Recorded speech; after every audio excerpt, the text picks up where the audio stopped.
Programang ito ay rated SPG. Striktong patnubay at gabay ng magulang ang kailangan. Maaaring may masiselang tema, lengguwahe, karahasan, sexual, horror o droga na hindi angkop sa mga bata.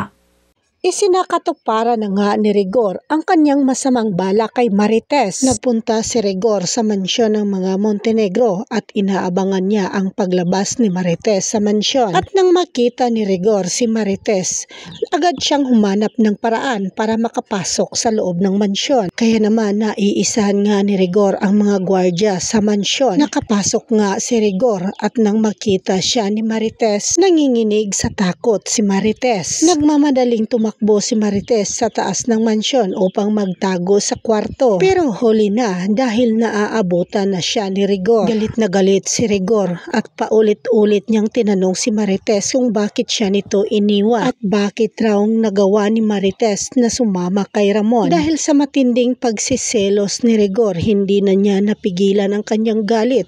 Pagtatangkaan na ni Rigor na paslangin si Marites. Sinakal ni Rigor si Marites at sinabi niyang ito na raw ang huling araw ni Marites. Samantala, lumabas nga sa balita na nasangkot ang mga gerero sa nasabing transaksyon ng mga droga. Sumabog sa galit si Miguelito, hindi niya matanggap na tuluyang masisira ang pangalan nila sa publiko. At dahil nga sa nangyayari, kaagad na lumapit si Olivia sa kanyang ama na si Don Gustavo. Nakiusap siyang siya na lang ang tatakbo bilang mayor sa Maynila dahil siya na lang raw ang gererong naiwan na malinis at walang mancha. Ngunit nagagalit si Don Gustavo kay Olivia. Sigaw na sinabi niyang kaya raw hindi niya pinatakbo si Olivia bilang mayor dahil alam raw niyang mahina si Olivia. Kaya naman dahil sa pang-iinsulto ni Don Gustavo kay Olivia, agad nagdesisyon si Olivia na makipagsanib puwersa sa mga Montenegro.